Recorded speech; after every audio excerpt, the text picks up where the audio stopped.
Yosh la Mirai Family, j'espère que vous allez tous très bien. Aujourd'hui on est là pour parler de 3 animés oubliés mais incroyables.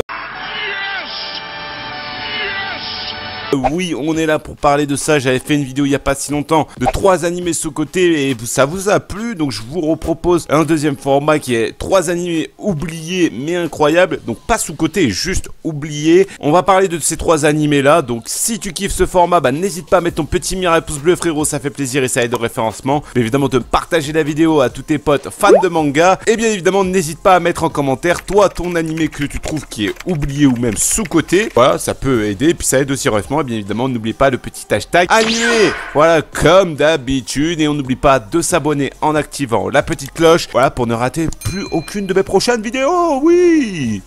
Ok. Pour le premier animé, on va partir sur Yu-Gi-Oh! Oui, les frérots. Le fameux... C'est l'heure du duel.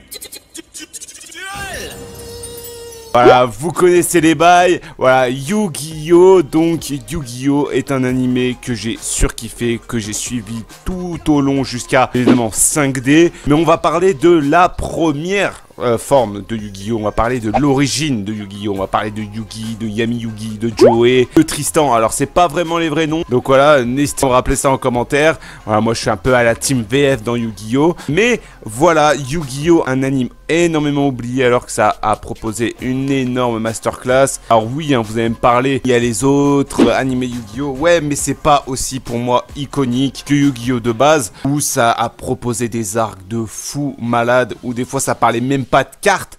Hein, ça parlait même pas des cartes Yu-Gi-Oh! On parle d'autres choses, on parle d'une construction d'histoire qui est vraiment masterclass. Bien évidemment, c'est assez vieux, donc si vous n'avez pas connu Yu-Gi-Oh! Ou que voilà, vous êtes un peu jeune, je vous conseille quand même d'aller voir ça. Il y est sur ADN, donc voilà, si vous voulez aller checker, bah, n'hésitez pas à aller checker ça sur ADN. Évidemment, deuxième animé qui est complètement oublié mais qui est une masterclass, c'est tout simplement City Hunter, les frérots. City Hunter, je trouve que c'est un animé oublié mais complètement fou. Voilà, alors c'est vieux, hein, ça encore une fois, c'est un animé qui date des années 80.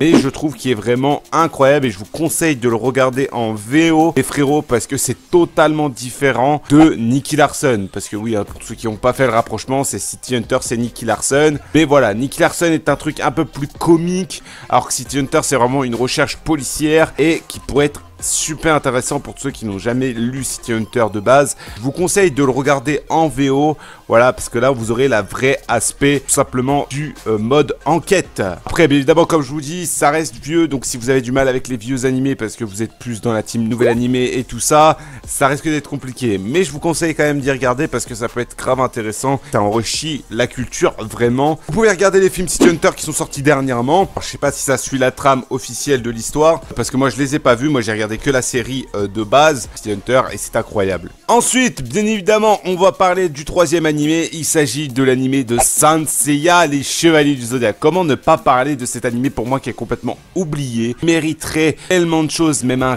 remake de son animé tellement que c'est une masterclass. Alors, il y a plein de spin-offs hein. Sur Saint Seiya, les frérots, il y a énormément de spin-offs sur Saint Seiya, mais l'animé en lui-même est vraiment oublié. Alors comme je dis, c'est un animé aussi également assez vieux, donc c'est vrai que c'est très compliqué de se mettre dans ce genre d'animé si vous n'avez pas l'habitude. Après, moi je surkiffe regarder Saint Seiya en VO surtout parce que la VF, j'aime beaucoup la VF, hein. J'ai commencé par la VF, mais la VO c'est autre chose. Vraiment pareil, hein, la VO, vous avez passé un bon quart d'heure dedans, un bon quart d'heure, non, une bonne expérience dedans, n'importe quoi. Saint Seiya, c'est des combats, c'est du Dragon Ball, et voilà, c'est l'ancien temps, c'était du pur shonen de baston, avec une très bonne histoire, une très bonne explication de la mythologie grecque, et tout ça, donc franchement, si vous kiffez cette mythologie, ou même plein d'autres choses au niveau de la baston shonen et tout ça, bah franchement Saint Seiya c'est une masterclass et je vous le conseille. Ou même le lire en manga si vous ne les avez pas, vous voulez pas regarder l'animé qui est un peu vieux, et bah je vous conseille de le lire en manga, c'est une masterclass également. Ah d'accord, ok, bah, très bien, ok, bon, bah, je vais prendre des notes, hein. Bref, en tout cas, j'espère que cette vidéo vous aura plu. N'hésitez pas à me dire en commentaire ce que vous en avez pensé. Voilà, vous avez les 3 animés. J'avais envie de vous conseiller cette fois-ci. En tout cas, j'espère encore une fois que cette vidéo vous aura plu. N'hésitez pas à mettre vous, vos animés que vous considérez oubliés ou même sous-cotés en commentaire encore une fois. Bien évidemment, nous, on va se retrouver pour la prochaine vidéo, pour le prochain live encore une fois. Pour la prochaine vidéo, n'oubliez pas que tous les mercredis à 18h05, on se retrouve sur cette chaîne. Donc à la semaine prochaine les frérots. N'oubliez pas aussi que la Mirai Family est toujours en vous. Et sur ce, ciao les gars.